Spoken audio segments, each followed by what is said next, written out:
देशभक्त भाभी की जासूस नंद। पंडित जी, आप कोई ऐसी लड़की बताइए जो मेरे घर को भी संभाल सके और मेरे गौरव को भी खुश रखे। मुझे और कुछ नहीं चाहिए, बस संस्कारों भरी लड़की चाहिए जो मेरे घर की बहू बनकर मेरे बिखरे हुए घर को संभाल ले। गायत्री जी, जैसी बहू आप ढूंढ रही हैं ऐसी कुछ लड़कियों की तस्वीर है मेरे पास। ये देखिए, संध्या नाम है इसका, फौजी की बेटी है और खुद भी एक फौजी ही है। बड़ी ही संस्कारी बच्ची है। पंडित जी, मुझे ये लड़की पसंद है। अरे गौरव आ गया, तू ये तस्वीर देखकर बता कैसी है ये लड़की। गायत्री गौरव को तस्वीर दिखा रही होती है, तभी बीच में उसकी बेटी नीरू आकर उससे तस्वीर छीन लेती है। देख छोटी, मैं कहता हूँ तस्वीर वापस दे। बिल्कुल नहीं भैया, क्योंकि आपसे पहले अपनी होने वाली भाभी की तस्वीर मैं देखूंगी। अरे वाह, भाभी तो बहुत सुंदर है। भाभी का सुंदर चेहरा देखकर मुझे तो वही मिसाल याद आ गया, लंगूर के हाथ में अंगूर। मैंने तो भाभी की तस्वीर देख ली, अब आप भी देख लो। तस्वीर देखते ही गौरव संध्या की सादगी भरे चेहरे में खो जाता है। ये देखकर गायत्री कहती है, पंडित जी, मेरे गौरव को भी संध्या पसंद है, आप बस जल्दी से जल्दी शादी की बात चलाइए। फिर पंडित जी संध्या के पिता अभिजीत से बात करते हैं, जिसके बाद गायत्री अपने बेटे गौरव का रिश्ता लेकर संध्या के घर आती है। जी नमस्ते भाई साहब। नमस्ते गायत्री जी, आइए बैठिए। ये है मेरी पत्नी ममता और ये मेरी इकलौती बेटी संध्या है। संध्या गायत्री के पैर छूती है, साथ ही सबको नाश्ता परोसती है और दोनों परिवार बात करते हैं। भाई साहब, मुझे आपकी बेटी पसंद है, हमारी तरफ से ये रिश्ता पक्का। वैसे तो हमारी हैसियत आपके जितनी अमीर नहीं, मगर हम संध्या को हर खुशी देने की कोशिश करेंगे। गायत्री जी, आप ये कैसी बातें कर रही हैं? आज मैं एक पिता हूँ, मगर उससे पहले तक मैं फौजी था, इसलिए मैंने अपनी फूल सी बच्ची को फौलाद की तरह पाला है। इसलिए आज वो खुद भी एक फौजी है और फौजियों की जिंदगी कहाँ आसान होती है। मगर एक सच ये भी है कि एक गरीब अपनी पूरी जिंदगी में पैसा भले कम कमाता है, मगर इज्जत अमीरों से कहीं ज्यादा है। और मुझे खुशी है कि मेरी बेटी आप जैसे इज्जतदार घर की बहू बनने जा रही है। दोनों परिवार की सहमति से रिश्ता पक्का हो जाता है और शादी की रस्में शुरू हो जाती हैं, जिसके बाद संध्या बहू बनकर ससुराल आ जाती है। आइए भाभी, हमारे घर में और इस परिवार में आपका स्वागत है। थैंक यू सो मच मेरी प्यारी ननद। शादी के 2 दिन में ही संध्या को अपनी ननद से गहरा लगाव हो जाता है। अरे नीरू, तुम यहाँ किचन में? लाइए भाभी, मैं आपकी मदद कर देती हूँ। वैसे भाभी, आपकी पोस्टिंग किस बॉर्डर पर होती है और बैच नंबर क्या है? मैंने सुना है कि जैसे फोन का सीक्रेट कोड होता है, वैसे फौजियों के बीच भी सीक्रेट कोड होता है, ताकि जब वह दुश्मनों के बीच फंसते हैं या किसी खतरे में पड़ते हैं तो उन्हीं शब्दों में बात करते हैं। वैसे सभी फौजियों की तरह आपका भी कोई सीक्रेट कोड होगा ना भाभी? हाँ नीरू, हर फौजी का एक सीक्रेट कोड होता है, मगर वो मैं तुम्हें नहीं बता सकती क्योंकि ये फौजियों के रूल के खिलाफ होता है। अच्छा, मेरा फोन बज रहा है, मैं आती हूँ। अपनी भाभी के जाते ही नीरू गुस्से में दांत पीसती हुई कहती है, मैं मेरे मकसद के इतने पास पहुंचकर भी हार नहीं सकती हूँ। संध्या इस बात से पूरी तरह बेखबर थी कि बाहरी तौर से खुश मिजाज दिखने वाली उसकी ननद नीरू एक जासूस थी जो दुश्मनों तक देशभक्त फौजियों के प्लान की खबरें पहुंचाती थी, जिसके बदले में उसे मुंह मांगे पैसे मिलते थे। माँ जी, बॉर्डर से फोन आया था, दुश्मनों ने बॉर्डर पर हमला कर दिया है, मुझे जाना होगा, मेरा फर्ज मुझे बुला रहा है। जा संध्या बहू, मेरा आशीर्वाद तुम्हारे साथ है। फिर संध्या अपनी फौजी वर्दी पहनकर बॉर्डर पर जाने के लिए तैयार हो जाती है और उसकी सास उसका तिलक करके अपनी फौजी बहू को विदाई देती है और 2 दिन के सफर के बाद संध्या पुलवामा बॉर्डर आ जाती है। फौजी संध्या, आ गई आप? मुझे आपका इंतजार था। इस वक्त इस बॉर्डर को आप जैसे बहादुर फौजी की सबसे ज्यादा जरूरत है। सर, आप चिंता मत कीजिए, हम सभी फौजी एक साथ मिलकर दुश्मनों को मुंह तोड़ जवाब देंगे।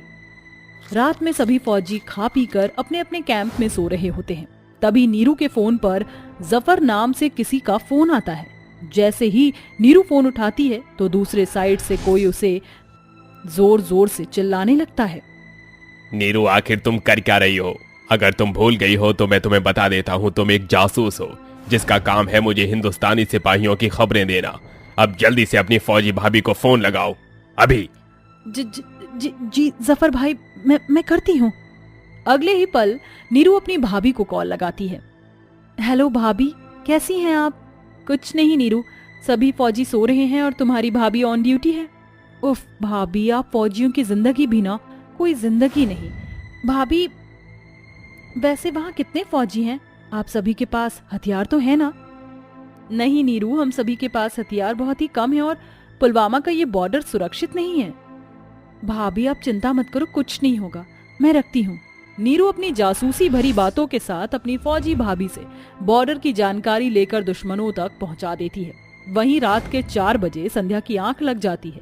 इसी बीच दुश्मन दलों की टुकड़ी बॉर्डर पर हमला कर देती है और सो रहे फौजियों के कैंप में आग लगा देती है। चारों तरफ चीख पुकार मच जाती है। बचाओ बचाओ बचाओ बचाओ। ये कैसी आवाज है? ये फौजियों के कैंप को आग किसने लगाया? मुझे कुछ करना होगा। उस भयंकर परिस्थिति में भी संध्या के आंखों में डर नहीं होता, क्योंकि एक फौजी की आंखों में डर की कोई जगह नहीं होती। संध्या फौरन बंदूक उठा के दुश्मन पर वार करने लगती है और एक एक करके अपने फौजी साथियों को जल रहे कैंप से बाहर निकालती है। तभी वह भाग रहे जफर का चेहरा देख लेती है। फौजी संध्या, मैं तुझे छोड़ूंगा नहीं, हम फिर आएंगे और अगली बार ये कश्मीर हमारा होगा। और हाँ, अगली बार हथियार जरा ज्यादा रखना, ऐसा ना हो कि तुम निहत्थे नजर आओ। ये बात सुनकर संध्या चौंक जाती है। तभी जनरल विक्रम कहता है, फौजी संध्या, इतनी बड़ी बात दुश्मन तक कैसे पहुंची कि हमारे पास हथियार कम थे? ये बात तो बस हम फौजियों के सिवा कोई नहीं जानता। मतलब हम फौजियों के बीच में ही कोई ऐसा है जो अपने ही देश से गद्दारी कर रहा है और वो दुश्मनों के लिए जासूस बनकर हमारे पल पल की खबर उसे दे रहा है। नहीं सर, ये सारे फौजी सालों से भारत की मिट्टी की रक्षा कर रहे हैं, ये ऐसा नहीं कर सकते। अचानक से संध्या को अपनी ननद याद आती है और फिर वो कहती है, हथियार कम होने की बात हम फौजियों के सिवा सिर्फ मैंने अपनी ननद नीरू को बताया था। इसका मतलब मेरी ननद एक जासूस है जो दुश्मनों की मदद कर रही है। नहीं नहीं, ऐसा नहीं हो सकता। अपनी ननद के जासूस होने के बाद सिपाही संध्या को अंदर ही अंदर खाए जा रही थी और सच का पता लगाने के लिए संध्या ने इस बार अपनी जासूस ननद को झूठी खबर दी, जिससे कि दुश्मनों की एक बड़ी टुकड़ी पकड़ी गई, जिसके लिए संध्या को एक बहादुर फौजी के अवार्ड से सम्मानित किया गया। वेल डन फौजी संध्या, आपने बहुत ही बहादुरी से इस देश को इन जैसे दुश्मनों से बचाया है। आप एक निडर फौजी हैं। इसके बाद सभी फौजियों को बॉर्डर से छुट्टी दे दी जाती है, मगर संध्या का मकसद अब अपनी जासूस ननद पर नजर रखना था। फिर एक रोज जब संध्या अपनी ननद के कमरे से गुजर रही थी, तभी वह अंदर से किसी से बात करने की आवाज सुनती है। अरे लानत है तुम जैसी जासूस पर, तुम्हारी गलती के कारण आज जांबाज साथी मारे गए जो जिहाद का हिस्सा थे। अब मैं तुम्हें नहीं छोड़ूंगा। नहीं नहीं जफर भाई, मुझे एक मौका दे दो। अपनी ननद की दर्द भरी आवाज सुनकर जैसे ही संध्या अंदर झांकती है तो नीरू के हाथ पैर कुर्सी से बंधे होते हैं और जफर उसके नाखून को ब्लेड से काट रहा होता है। इस दरिंदगी को देखकर संध्या कहती है, मुझे नीरू को बचाना होगा, मगर मैं इस दरिंदे को जाने नहीं दे सकती, मुझे इसे भी पकड़ना होगा।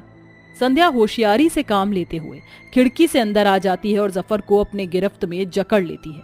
उतने में गौरव और गायत्री भी वहां आ जाते हैं। जफर, अब तेरा खेल खत्म। तू हमारे हिंदुस्तान को अपनी गिरफ्त में करना चाहता था, मगर अब तू इसी हिंदुस्तान के जेल में सारी जिंदगी सड़ता रहेगा। आखिर में जफर को बड़ी सजा हो जाती है और नीरू भी अपनी फौजी भाभी के पैरों में गिरकर फूट फूट कर रोते हुए उससे माफी मांगती है। संध्या भाभी, मुझे माफ कर दीजिए, मैं ही वो जासूस थी जो इनके बहकावे में आकर अपने ही देश से गद्दारी कर बैठी, फिर भी आपने मुझे बचा लिया। बस नीरू, तुमने इस देश से कोई गद्दारी नहीं की, बल्कि दुश्मनों के बहकावे में तुमने गलत राह चुन लिया था। ये कहकर संध्या अपनी ननद को गले लगा लेती है और सभी खुशियों भरी शुरुआत करते हैं। पद्मा, कहाँ हो तुम? जरा जल्दी से यहाँ आना। लीजिए, आ गई। अब जल्दी से बताइए क्या बात है, वरना रसोई में रोटी जल जाएगी। ये देखो मैंने हमारे आने वाले बच्चे के लिए क्या बनाया है। अपने फौजी पति का बुना हुआ स्वेटर देखकर पद्मा की आंखों में खुशी के आंसू भर आते हैं।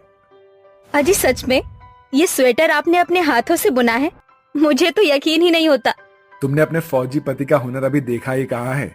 एक फौजी के हाथों में हथियार होने के साथ साथ उसके सीने में दिल भी होता है और जज्बात भी होता है। ये फौजी जितना प्यार अपने देश की मिट्टी से करता है उतना ही प्यार वो तुमसे भी करता है। पद्मा, तुमसे भी कहीं ज्यादा मुझे हमारे आने वाले बच्चे का बेसब्री से इंतजार है। नरेंद्र के मन में भावनाओं को छलकते हुए आंसू के साथ बहता देखकर पद्मा अपने फौजी पति को गले से लगाकर कहती है, मैं बहुत खुशकिस्मत हूँ जो मुझे आप जैसा फौजी पति मिला है और मेरे आने वाले बच्चे को आप जैसा फौजी पिता मिलने जा रहा है जो उसे ढेर सारा प्यार देगा। भगवान करे हमारे इस छोटे से खुशियों भरे संसार को किसी की नजर ना लगे। पद्मा ऐसा कह ही रही होती है कि तभी नरेंद्र को बॉर्डर से फोन आता है। हेलो फौजी नरेंद्र, मैं कैप्टन अभिजीत सिंह बोल रहा हूँ। सभी फौजियों की छुट्टी कैंसिल कर दी गई है। यहाँ बॉर्डर पर हालात बहुत बिगड़ चुके हैं, आपको फौरन आना होगा। जी सर, जय हिंद सर। क्या हुआ जी, किसका फोन था? बॉर्डर से फोन था। पद्मा, मेरे देश को इस वक्त मेरी जरूरत है, मुझे जाना होगा। फिर पद्मा नम आंखों से अपने फौजी पति का तिलक करके उसे विदाई देती है। पद्मा, तुम एक फौजी की पत्नी हो और एक फौजी की पत्नी अपने आप में शूरवीर होती है, वो ऐसे रोती नहीं है। जानती हूँ, मगर मैं एक औरत भी हूँ। अगर आपको कुछ हो गया तो मेरा और मेरे आने वाले बच्चे का क्या होगा? पद्मा, मुझे कुछ नहीं होगा, तुम मेरा इंतजार करना, मैं लौट कर जरूर आऊंगा। ये तुम्हारे फौजी पति का तुमसे वादा है। नरेंद्र अपनी पत्नी को अलविदा कहकर बॉर्डर पर लड़ाई करने आ जाता है, जहां बहुत ही भयंकर युद्ध होता है। फौजी नरेंद्र, दुश्मनों का दल हमसे 2 गुना है और हम उनसे कम हैं। सर, हम फौजी हैं और फौजी की आंखों में डर के लिए कोई जगह नहीं होती। मैं अपनी आखिरी सांस तक उनका सामना करूंगा, फिर चाहे मेरे खून का आखिरी कतरा ही क्यों न बह जाए या मेरी जान ही क्यों न चली जाए। देश के लिए नरेंद्र का लगाव देखकर सभी फौजी नई हिम्मत से भरकर दुश्मनों को धूल चटाते हैं, मगर नरेंद्र के दोनों पैरों में गोली लग जाती है, जिस कारण वो अपाहिज हो जाता है। उसे फौज से रिटायर कर दिया जाता है। जब वो घर आता है तो पद्मा अपनी बेटी को भी गोद में लिए खड़ी होती है। अजी आ गए आप, मगर ये आपके पैरों को क्या हो गया? मेरे पैर नहीं रहे पद्मा, मगर मुझे इस बात का कोई दुख नहीं है क्योंकि मैंने अपने देश की हिफाजत की है। पद्मा, ये हमारी बेटी है। अपनी बेटी को गोद में लेते ही वो अपाहिज फौजी पिता अपने सारे दर्दों को भूल जाता है और अपनी बेटी का नाम भूमि रखता है। दिन बीतते हैं और अब उन्हें गरीबी के दिन देखना पड़ता है। फिर एक दिन बहुत जोर से बारिश शुरू हो जाती है, जिस कारण वो बेचारी बच्ची दूध के लिए बिलख बिलख कर बहुत रोती है। अले ले ना रो मेरी गुड़िया, चुप हो जा। हे भगवान, इन पैरों ने मुझे कितना लाचार कर दिया है कि मेरी फूल जैसी मासूम बच्ची मेरी आंखों के सामने रो रही है और मैं कुछ नहीं कर पा रहा हूँ। अजी आप खुद को दोष मत दीजिए, आप एक अच्छे पिता हैं। अपनी बेटी को भूख से बिलखता देख वो गरीब फौजी पिता अपने अपाहिज कुर्सी से उठकर बैसाखी के सहारे भरी बारिश में काम ढूंढने निकल जाता है।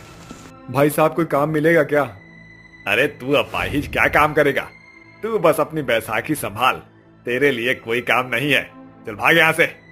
नरेंद्र कई जगह काम मांगता है, मगर उसके अपाहिज पैरों को देखकर कोई भी उसे काम नहीं देता। तभी उसे कुछ मजदूर अनाज की बोरियां ढोते हुए दिखते हैं।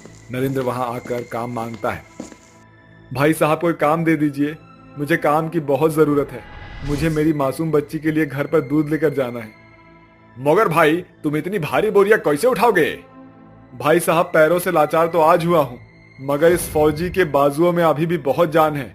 ये कहकर नरेंद्र अपने एक हाथ से कंधे पर बोरी उठाकर गोदाम तक ले जाता है और अपनी बेटी के लिए दूध लेकर आता है। इसी तरह वक्त बीतता है। रोज ऐसे ही हड्डियां तोड़कर मेहनत करता है। धीरे धीरे भूमि बड़ी होकर स्कूल जाना शुरू कर देती है और वो दिन भी आ जाता है जब उस गरीब फौजी की बेटी शादी के लायक हो जाती है। भूमि बिटिया, आज तू कहीं जा रही है क्या? पिताजी, आज मेरी सहेली सिया की हल्दी है, बस मैं उसकी हल्दी में जा रही हूँ। ये कहकर भूमि हल्दी के रस्म में चली जाती है। अजी क्या बात है, इतने गौर से भूमि को क्यों देख रहे हैं? देख रहा हूँ पद्मा, हमारी बिटिया भी बड़ी हो गई है, अब उसकी शादी कर देनी चाहिए। अगले ही दिन से नरेंद्र अपनी बेटी के लिए रिश्ते ढूंढना शुरू कर देता है और कामिनी अपने बेटे रमेश के साथ भूमि को देखने आती है। आइए आइए बहन जी, अरे मुझ गरीब के घर में आपका स्वागत है। फिर भूमि लड़के वालों के सामने आकर उन्हें चाय नाश्ता परोसती है और कामिनी कहती है, देखिए भाई साहब, वैसे तो हमें आपकी बेटी पसंद है, मगर बिना दहेज के आज के जमाने में शादियां कहाँ होती है। और फिर रमेश मेरा इकलौता बेटा है। मेरे घर की बहू बनकर आपकी बेटी राज करेगी। बहन जी, हर बाप अपनी बेटी को खुश देखना चाहता है। आप कहिए क्या मांग है आपकी? मुझसे जितना हो सकेगा मैं पूरी कोशिश करूंगा। अरे ये हुई ना बात, आप मुझे दहेज में 10 लाख रुपए दे दीजिए। सुनो होने वाले ससुर जी, वो क्या है ना कि मुझे बुलेट का बहुत शौक है, तो बुलेट देना मत भूलना। और हमारे बारातियों का अच्छे से स्वागत होना चाहिए। ये सुनकर वो गरीब फौजी पिता लड़के वालों के सामने हाथ जोड़कर कहता है, बहन जी, आप तो मुझ गरीब की हालत देख ही रही हैं। मैं गरीब इतनी बड़ी रकम कहाँ से लेकर आऊंगा? शादी में इतना खर्च करने की मेरी हैसियत नहीं है। अरे जब हैसियत नहीं थी तो हमें यहाँ बुलाया ही क्यों? औकात एक पैसे की नहीं, और ख्वाब अपनी गरीब बेटी की शादी बड़े घर में करने की है। अपने गरीब फौजी पिता की इतनी बेइज्जती होता देखकर भूमि से रहा नहीं जाता और वो कहती है, बस बहुत हो गया आंटी जी, बहुत बेइज्जती कर ली आपने मेरे पिता की। मगर अब और नहीं। जिन्हें आप गरीब कह रही हैं, मेरे पिता इस देश के सच्चे फौजी हैं, जिन्होंने अपनी जिंदगी दांव पर लगाकर इस देश को बचाया है। मुझे गर्व है अपने इस गरीब पिता पर, जो मैं इनकी बेटी हूँ और जिनकी नजरों में मेरे पिता के लिए कोई इज्जत नहीं है। मैं ऐसे घर में कोई रिश्ता नहीं जोड़ना चाहती। चली जाइए आप यहाँ से। इस तरह से भूमि एक बेटी का फर्ज निभाते हुए अपने पिता के स्वाभिमान को चुनती है। नरेंद्र अपनी बेटी की शादी के लिए बहुत से रिश्ते ढूंढता है, मगर हर बार गरीबी के कारण रिश्ते वाले भूमि को ठुकरा कर चले जाते हैं। जिसके बाद भूमि अपनी कॉलेज की पढ़ाई पर ध्यान देने लगती है, जहां उसकी मुलाकात अर्जुन से होती है और दोनों एक दूसरे को पसंद करने लगते हैं। फिर अर्जुन अपनी माँ गायत्री के साथ रिश्ता लेकर भूमि के घर आता है। उस रोज 15 अगस्त का दिन होता है। चारों तरफ खुशियां ही खुशियां होती है। जी नमस्ते भाई साहब, मेरा नाम गायत्री है और ये मेरा बेटा अर्जुन है। प्रणाम बाबूजी, मैं दरअसल आज आपसे एक बहुत ही कीमती चीज मांगने आया हूँ। मगर बेटा, मुझ गरीब के पास तुम्हें देने के लिए कुछ भी नहीं है बाबूजी, वो बेशकीमती हीरा जिसे आपने कलेजे के टुकड़े की तरह पाला है। मैं आपकी बेटी भूमि से शादी करना चाहता हूँ। आपने फौजी होते हुए इस देश के लिए बहुत कुछ किया है। अब इस फौजी की बारी है कि मुझे आपके लिए कुछ करना है। घर आए अपनी बेटी के लिए फौजी के रिश्ते को देखकर उस गरीब पिता की आंखों में खुशी के आंसू भर आते हैं। देख रही हो पद्मा, भारत माँ ने अपने इस खास दिन पर मुझ गरीब फौजी की बेटी के लिए रिश्ता भेजकर मुझे मेरे सेवा का फल दिया है। अब वक्त आ गया है जब ये गरीब फौजी पिता अपनी बेटी को इस घर से विदाई दे। अगले ही दिन से शादी की तैयारियां और रस्में शुरू हो जाती हैं और शादी का दिन भी आ जाता है, जब भूमि दुल्हन बनती है और वो गरीब पिता अपने हाथों से अपनी बेटी की शादी का मंडप बनाता है, जहां दोनों की शादी होती है। जिसके बाद वो गरीब फौजी पिता अपनी बेटी को विदाई देते हुए कहता है, आज ये गरीब पिता बहुत खुश है क्योंकि उसकी बेटी के मांग में एक फौजी के नाम का सिंदूर सजा है। गायत्री जी, आज से मेरी बेटी आपके घर की अमानत है। अर्जुन बेटा, इसका ख्याल रखना। जी बाबूजी, ये एक फौजी का एक फौजी से वादा है कि वो आपकी बेटी का हमेशा ख्याल रखेगा। आखिर में भूमि आंसू भरी आंखों के साथ अपने पिता का आशीर्वाद लेकर उसके गरीब घर से विदा हो जाती है।